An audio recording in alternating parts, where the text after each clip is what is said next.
Salut à tous et bienvenue dans cette nouvelle vidéo. Aujourd'hui, nous allons parler de l'autodiscipline. Le mot discipline vient du latin disciplina, qui est issu de discipulus, qui veut dire disciple ou élève. Un disciple ou un élève, c'est un individu qui est sous l'autorité d'un maître qui lui enseigne quelque chose. En gros, un disciple, c'est celui qui est sous notre autorité. C'est celui que nous contrôlons le plus souvent de manière subtile par notre enseignement ou nos discours. Or, arriver à soumettre quelqu'un à son autorité et le contrôler est la plus grande victoire que peut obtenir un individu sur cette terre. Simplement parce que l'homme est un être versatile. Cependant, d'après le philosophe Platon, la plus grande victoire que peut obtenir un individu, c'est sur lui-même et non sur autrui. De ce fait, le plus grand et le plus puissant disciple que tu dois mettre sous ton autorité, ce n'est pas autrui, mais c'est toi-même. Voilà pourquoi aujourd'hui j'ai choisi de te parler de l'autodiscipline. Alors, qu'est-ce que l'autodiscipline? L'autodiscipline, c'est l'art de se contrôler soi-même, l'art d'être maître de soi, de ses pensées, de ses actions, de ses paroles et de tout ce qui touche de près ou de loin à notre propre vie. Autodiscipliner sa vie, c'est donc prendre sa vie en main pour obtenir ce que l'on veut vraiment en lieu et place de subir ce que l'on n'a pas choisi. S'autodiscipliner, c'est aussi l'art de faire ce que tu as décidé de faire en lieu et place de choisir de faire ce qui est facile à faire. Cependant, pourquoi tu dois t'autodiscipliner? La raison pour laquelle tu dois t'autodiscipliner, c'est que tu ne pourras jamais atteindre un quelconque succès dans le désordre et dans l'indiscipline. Sais-tu pourquoi en général les athlètes t'imposent tant de totems?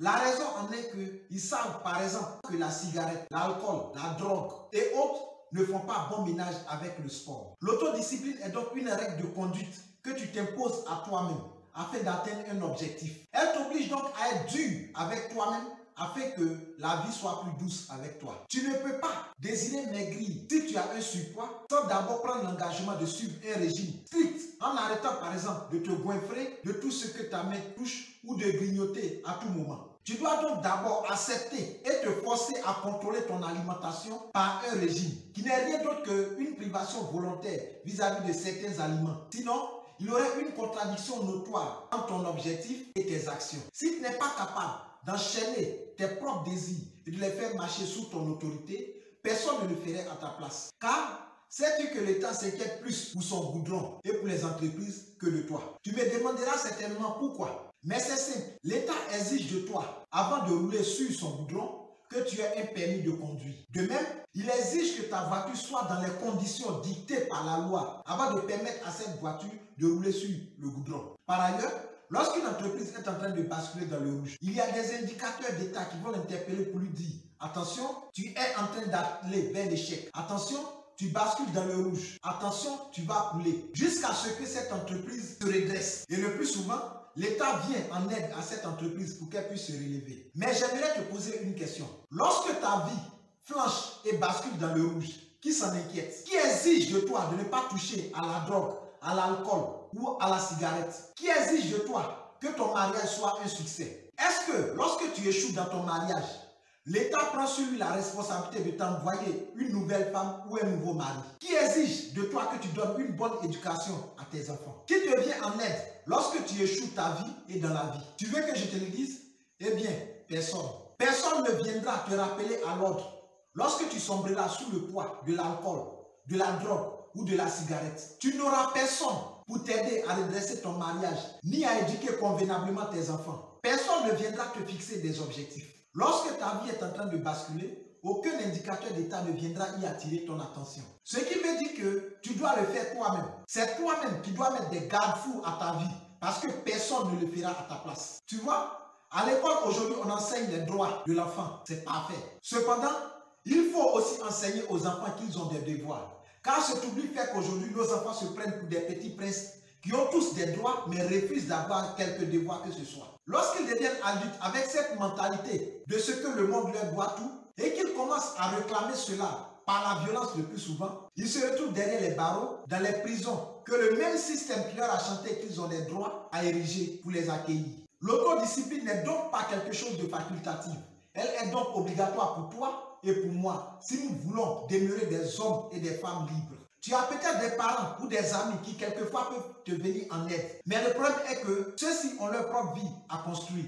Alors prends la responsabilité de construire la tienne. Comment s'autodiscipliner? Pour t'autodiscipliner, tu dois te prescrire à toi-même des principes de vie que tu dois respecter scrupuleusement. Peu importe les propositions et les circonstances qui surviendront dans ta vie. L'État marche avec des lois.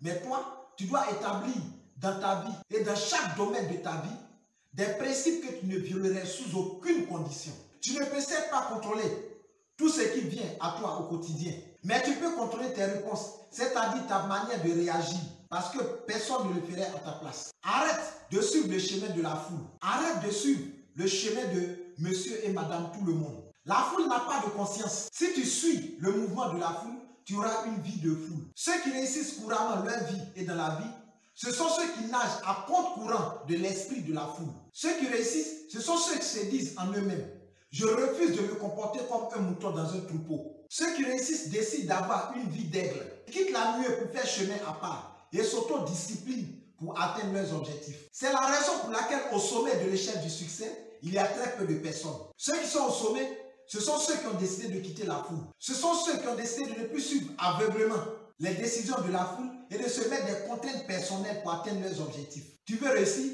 Décide aujourd'hui d'extirper de ta vie tout ce qui est un frein à cette réussite. Décide aujourd'hui de mettre un terme à l'alcool, à la drogue, à la cigarette et à toutes sortes d'abus parce qu'il ne peut pas te conduire dans le chemin de ta destinée. Décide aujourd'hui de prendre tes distances avec tes amis qui t'empêchent par leurs suggestions et par leurs propositions d'être meilleur qu'hier. Éloigne-toi des sources de distraction qui t'empêchent de réfléchir afin d'avancer dans ta destinée et prenons ensemble rendez-vous au sommet. Nous voilà à la fin de cette vidéo et j'ose espérer qu'elle t'a été utile. Partage-la et n'oublie pas de t'abonner à ma chaîne afin de rester informé de toutes les nouvelles vidéos. C'était Jean-Paul Guessan pour t'apporter la connaissance afin de te pousser au sommet du succès dans chaque domaine de ta vie.